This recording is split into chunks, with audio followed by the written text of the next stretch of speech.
भारत की धरती पर असंख्य तीर्थ स्थल हैं, लेकिन कुछ स्थान ऐसे होते हैं जिनकी आत्मा हर युग में बोलती है। गुजरात के सौराष्ट्र क्षेत्र में अरब सागर के किनारे स्थित सोमनाथ मंदिर ऐसा ही एक दिव्य स्थल है। इसे भगवान शिव के पहले ज्योतिर्लिंग के रूप में पूजा जाता है।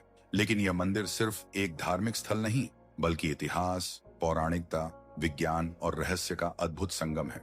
इस लेख में हम जानेंगे कैसे यह मंदिर 17 बार टूटकर भी अमर रहा, क्या सच में इसका शिवलिंग हवा में तैरता था, और वह कौन सी रहस्यमयी मणि है जिसके पीछे हजारों साल से दुनिया दीवानी रही है।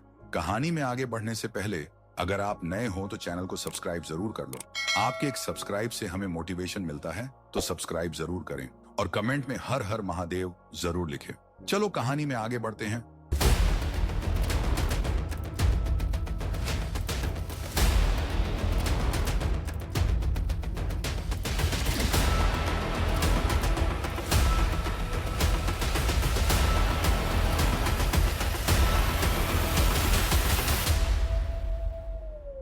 सोमनाथ की कथा शुरू होती है सत्ययुग में, जब चंद्रमा देवता अपने तेज और सौंदर्य के लिए स्वर्ग में प्रसिद्ध थे। उन्होंने राजा दक्ष की 27 कन्याओं से विवाह किया, लेकिन उनका विशेष स्नेह रोहिणी पर रहा। इससे बाकी पत्नियां दुखी हो गईं और अपनी व्यथा पिता दक्ष को सुनाई। क्रोधित होकर दक्ष ने चंद्रदेव को श्राप दे दिया। उनका तेज और सौंदर्य क्षीण होने लगा। बेबस चंद्रदेव ब्रह्मा जी के पास पहुंचे, जिन्होंने उन्हें धरती पर एक पवित्र स्थान पर शिव की तपस्या करने का सुझाव दिया। वह स्थान था प्रभास पाटन। यहाँ कपिला, हिरण और सरस्वती नदियों का त्रिवेणी संगम होता है। चंद्रदेव ने वहां कठोर तप किया और अंततः भगवान शिव प्रसन्न हुए। शिव ने श्राप को पूर्ण रूप से समाप्त नहीं किया, लेकिन वरदान दिया कि चंद्रदेव का तेज हर माह घटेगा और फिर बढ़ेगा।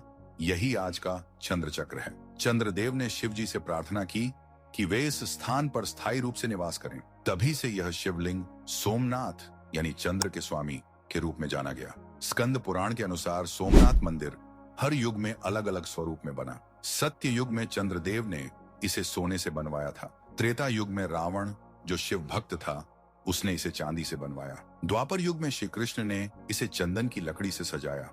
लेकिन आज ये मंदिर कहाँ है? क्या ये खजाने आज भी मंदिर के नीचे छिपे हैं? क्या ये केवल मिथक हैं या प्राचीन भारत के भव्य अतीत के प्रमाण?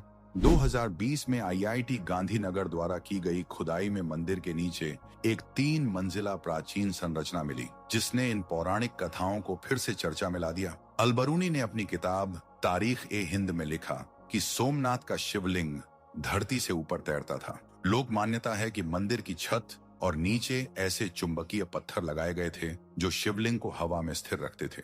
यह क्या सिर्फ तकनीकी कमाल था या कोई दिव्य शक्ति? यदि यह सच है तो वे चुंबकीय पत्थर आज कहाँ हैं?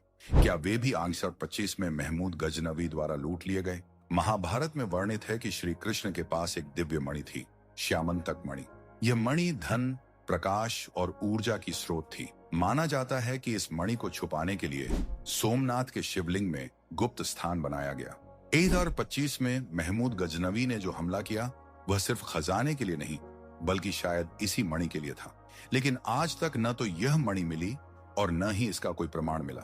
सोमनाथ मंदिर के पास स्थित बाण स्तंभ एक अद्भुत शिलालेख है। इसमें लिखा है कि यहाँ से दक्षिण दिशा में समुद्र पार करने पर कोई भूभाग नहीं है, यानी सीधा अंटार्कटिका। आधुनिक सैटेलाइट मैपिंग से यह बात सत्य साबित हो चुकी है। लेकिन सवाल उठता है कि 6वीं सदी के भारत में यह ज्ञान कैसे था? क्या प्राचीन भारत में भूगोल, खगोल और नेविगेशन का अद्भुत विज्ञान था? हजारों सालों से अरब सागर इस मंदिर के पास बह रहा है। दुनिया में आए कई समुद्री तूफानों ने तटीय क्षेत्रों को तबाह किया, लेकिन सोमनाथ को कभी कोई नुकसान नहीं हुआ। स्थानीय लोग मानते हैं यह शिव की माया है। वैज्ञानिक कहते हैं कि यहाँ का भौगोलिक ढांचा समुद्री लहरों को मंदिर से दूर रखता है। लेकिन क्या यह सिर्फ भौतिक कारण है या कोई दिव्य संरक्षण? सोमनाथ पर अब तक 17 बार हमले हुए, लेकिन हर बार वह पुनर्जीवित हुआ। प्रमुख आक्रमणों में शामिल हैं 125 महमूद गजनवी द्वारा लूट और विनाश, 1299 अलाउद्दीन खिलजी के सेनापति उलूग खान द्वारा हमला, 1491 महमूद बेगड़ा द्वारा विध्वंस, 1665 औरंगजेब द्वारा मंदिर को वीरान कर देना। हर बार मंदिर की रूह को कुचलने की कोशिश हुई, लेकिन हर बार वह और भी गौरवशाली रूप में खड़ा हुआ। क्या इसकी नींव में कोई चमत्कारी मंत्र है या यह भारत की सनातन चेतना की जीत है? अहिल्याबाई होलकर ने 18वीं सदी में सोमनाथ में एक नया मंदिर बनवाया। यह मंदिर आज ओल्ड सोमनाथ कहा जाता है। 1950 में स्वतंत्र भारत के पहले गृह मंत्री सरदार वल्लभ भाई पटेल ने सोमनाथ मंदिर के पुनर्निर्माण का निर्णय लिया। 1951 में राष्ट्रपति डॉ. राजेंद्र प्रसाद ने मंदिर का उद्घाटन किया और कहा, यह मंदिर भारत के पुनरुत्थान का प्रतीक है। आज का मंदिर चालुक्य आर्किटेक्चर का चमत्कार है। 150 फुट ऊंचा शिखर, 10 टन का कलश और 27 फुट लंबा ध्वज जो हर 6 महीने में बदला जाता है। ASI और IIT गांधीनगर की रिपोर्ट बताती है कि मंदिर के नीचे एक बहुस्तरीय प्राचीन संरचना है।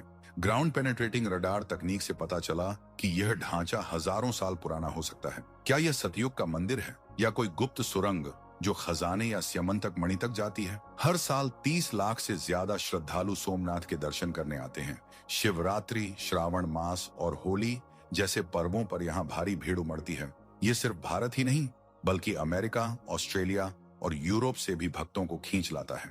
ये मंदिर गुजरात टूरिज्म का मुख्य केंद्र है।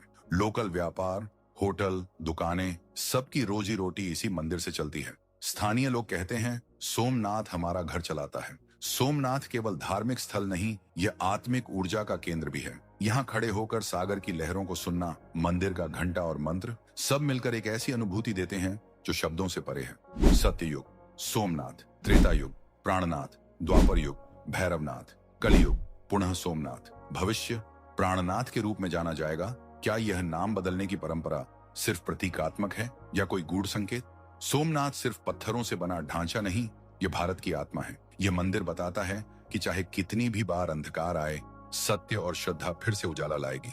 यह मंदिर विनाश और पुनर्जन्म, विज्ञान और चमत्कार, पौराणिकता और इतिहास, संघर्ष और विजय, इन सभी का साक्षी है। चलो फिर मिलते हैं और ऐसी ही कहानी में। हर हर महादेव।